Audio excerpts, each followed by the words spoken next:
আসসালামু আলাইকুম। পরিস্থিতি কিন্তু দর্শক সত্যি সত্যি ভয়াবহ। যেই পর্যায়ে ঠেকেছে আইন শৃঙ্খলা পরিস্থিতি, তাতে কেউ আর নিরাপদ না, এটা মোটামুটি প্রমাণ হয়েছে। দ্বিতীয় আরেকটি প্রমাণ দেখেন, কিছুক্ষণ আগে প্রথম আলোতে যে রিপোর্টটা দেখছি তাতে 5 কোটি টাকা চাঁদা না পেয়ে পল্লবীতে ব্যবসা প্রতিষ্ঠানে হামলা, গুলি, আহত 1। আগের দিনের এই ভয়াবহ ঘটনা যেটা প্রকাশ হলো, তোলপাড় হলো, পুরনো ঢাকার সোহাগের হত্যাকাণ্ডের কথা বলছি, সেটাও কিন্তু বলা হচ্ছে ব্যবসায়িক দ্বন্দ্ব, কিন্তু খবরের কাগজে হলো যে 2 লাখ টাকা, প্রতি মাসে 2 লাখ টাকা চাঁদা দিতে হবে। চাঁদা না পেয়ে ওই ব্যবসায়ীর উপরে হামলা, সোহাগের উপর হামলা এবং নির্মম পরিণতি। সারা দেশ কেঁপে উঠেছে, কিন্তু কাঁপলে কী হবে, কিছু মানুষ কেঁপে উঠছে না।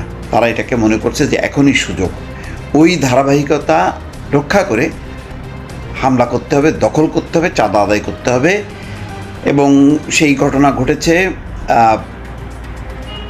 রাজধানীর পল্লবীতে।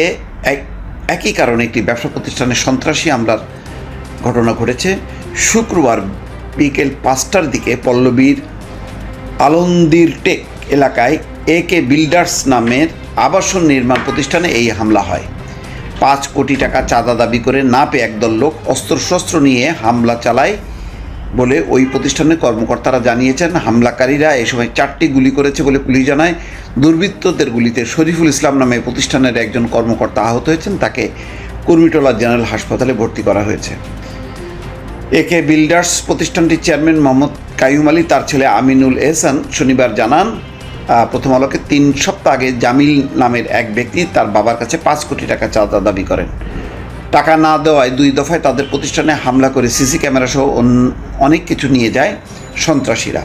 তিনি বলেন, গতকাল 30 থেকে 40 জনের সন্ত্রাসী এসে তাদের প্রতিষ্ঠানে হামলা করে। এই সময় তারা গুলিবর্ষণও করে, গুলিতে একজন আহত হয়েছেন। ওসি বলছেন, গুলিবর্ষণের ঘটনায় এখনও কোনো মামলা হয়নি, কাউকে গ্রেপ্তার করা হয়নি। ঘটনাটি গুরুত্বসহ তদন্ত করে জড়িত ব্যক্তিদের গ্রেপ্তারের চেষ্টা চলছে। দর্শক, এই যদি পরিস্থিতি হয়, আমি অনুরোধ করব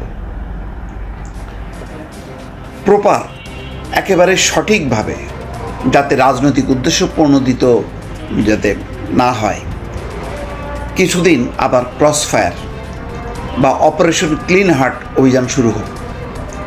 ন্যূনতম পক্ষে এখন যেটা দরকার ক্রসফায়ার, এর কোনো বিকল্প নেই। সন্ত্রাসের বিরুদ্ধে যুদ্ধ সারা বিশ্বে স্বীকৃত।